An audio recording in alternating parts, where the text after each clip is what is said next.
John chapter 11. Now a man named Lazarus was sick. He was from Bethany, the village of Mary and her sister Martha.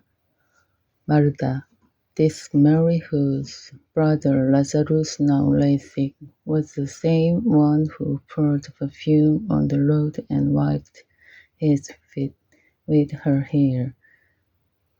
So the sister sent word to Jesus, Lord, the one you love is sick. When he heard this, Jesus said, This sickness will not end in death. No, it is for God's glory, so that God's Son may be glorified through it. Now Jesus loved Martha and her sister and Lazarus. So when he heard that Lazarus was sick, he stayed where he was 2 more days. And then he said to his disciples, Let us go back to Judea. But Lappi, they said, a short while ago the Jews there tried to stone you, and yet you are going back. Jesus answered, Are there not 12 hours of daylight? Anyone who walks in the daytime will not stumble, for they see by this word light. It is when a person walks at night that they stumble, for they have no light. After he had said this, he went on to tell them, Our friend Lazarus has fallen asleep, but I am going there to wake him up. His disciples replied, Lord, if he sleeps, he will get better. Jesus had been speaking of his death, but his disciples thought he meant natural sleep. So then he told them plainly, Lazarus is dead, and for your sake I am glad I was not there, so that you may believe, but let us go to him. Then Thomas, also known as Didymus, said to the rest of the disciples, Let us also go, that we may die with him. On his arrival, Jesus found that Lazarus had already been in the tomb for 4 days. Now Bethany was less than 2 miles from Jerusalem, and many Jews had come to Martha and Mary to comfort them in the loss of their brother. When Martha heard that Jesus was coming, she went out to meet him, but Mary stayed at home.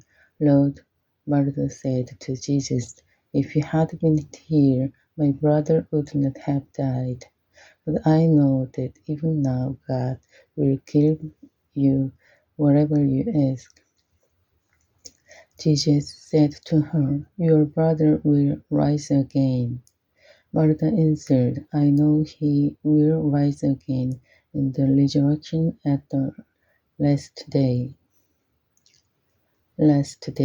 Jesus said to her, I am the resurrection and the life. The one who believes in me will live, even though they die, and whoever lives by believing in me will never die. Do you believe this? Yes, Lord, she replied. I believe that you are the Messiah, the Son of God, who is to come into the world. After she had said this, she went back and called her sister Mary aside. The teacher is here, she said, and is asking for you. When Mary heard this, she got up quickly and went to him. Now Jesus had not yet entered the village, but was still at the place where Martha had met him. When the Jews who had been with Mary in the house, comforting her, noticed how quickly she got up and went out, they followed her, supposing she was going to the tomb to mourn there. When Mary reached the place where Jesus was and saw him, she fell at his feet and said, Lord, if you had been here, my brother would not have died. When Jesus saw her weeping and the Jews who had come along with her also weeping, he was deeply moved in spirit and troubled. Where have you laid him? He asked. Come and see, Lord, they replied. Jesus wept. Then the Jews said, See how he loved him. But some of them said, Could not he who opened the eyes of the blind man have kept this man from dying? Jesus, once more deeply moved, came to the tomb. It was a cave with a stone laid across the entrance. Take away the stone, he said. But Lord, said Martha, the sister of the dead man, by this time there is a bed, a door, for he has been there 4 days. Then Jesus said, Did I not tell you that if you believe, you will see the glory of God? So they took away the stone. Then Jesus looked up and said, Father, I thank you that you have heard me. I knew that you always hear me, but I said this for the benefit of the people standing here, that they may believe that you sent me. When he When he had said this, Jesus called in a loud voice, Lazarus, come out. The dead man came out, his hands and feet wrapped with stripes of linen and a cloth around his face. Jesus said to them, Take up the grave clothes and let him go. Therefore many of the Jews who had come to visit Mary and had seen what Jesus did believed in him.